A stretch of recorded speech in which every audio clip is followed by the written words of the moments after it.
If you're a fan of the Sonic the Hedgehog film series, you might know that there's a lot of references to the Sonic games and other forms of that media. But along with all of those references, there's also quite a few references to just other random TV shows and movies and whatnot.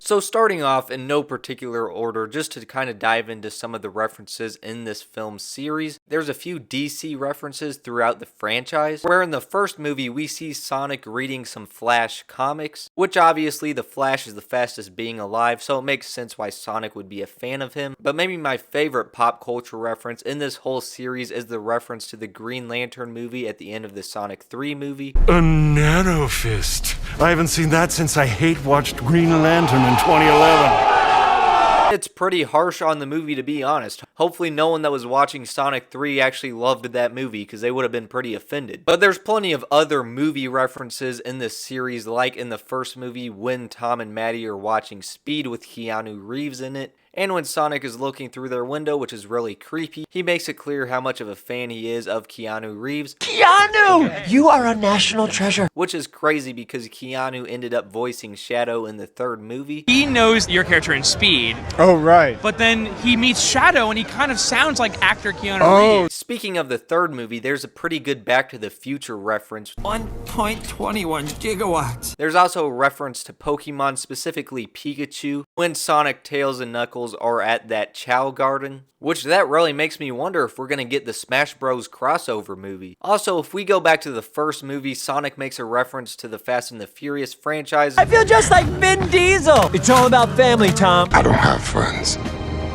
I got family. And he makes another reference about it in the second movie. Like Vin Diesel and The Rock. Which these types of references really are not surprises, because Neil H. Moritz served as a producer for the Sonic films as well as the Fast and the Furious films. Also in the second movie, there's kind of an Indiana Jones reference while Dr. Robotnik and Knuckles are going through the tomb or whatever you want to call it, and the giant ball is rolling down, and then the door slams shut. It's just very similar to that classic Indiana Jones moment from the first movie. But I gotta say, the character Wade might actually make the most pop culture references, where in the first movie when Dr. Robotnik and Agent Stone are interrogating him, he kind of references Men in Black. Men in Black, but not as likable or charming as Will Smith. And then in the second movie, he mentions the Stay Puft Marshmallow Man from Ghostbusters. Like the Stay Puft Marshmallow Man from Ghostbusters. Of course, Wade is a huge character in the Knuckles series, which just has a ton of pop culture references. Nicolas Cage.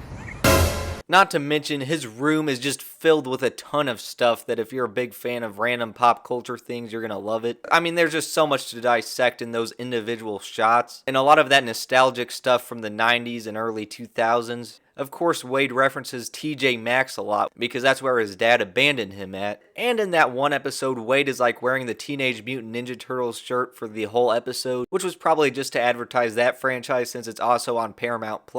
Of course, there's plenty of references to types of food, like in the Knuckles series that I was just talking about, how Knuckles was eating Cool Ranch Doritos. And there was the Olive Garden joke in the first Sonic movie that kind of carried on into the second movie. But aside from all those movie references and fast food franchises, there's also that random Charlotte's Web reference in the first movie that Dr. Robotnik makes. Spoiler alert.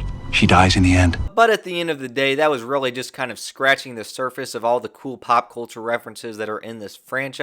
I'm sure that there are plenty I've missed. Let me know in the comments section down below any other ones that you've noticed. As always, thank you guys so much for watching, and I'll see you guys in the next one.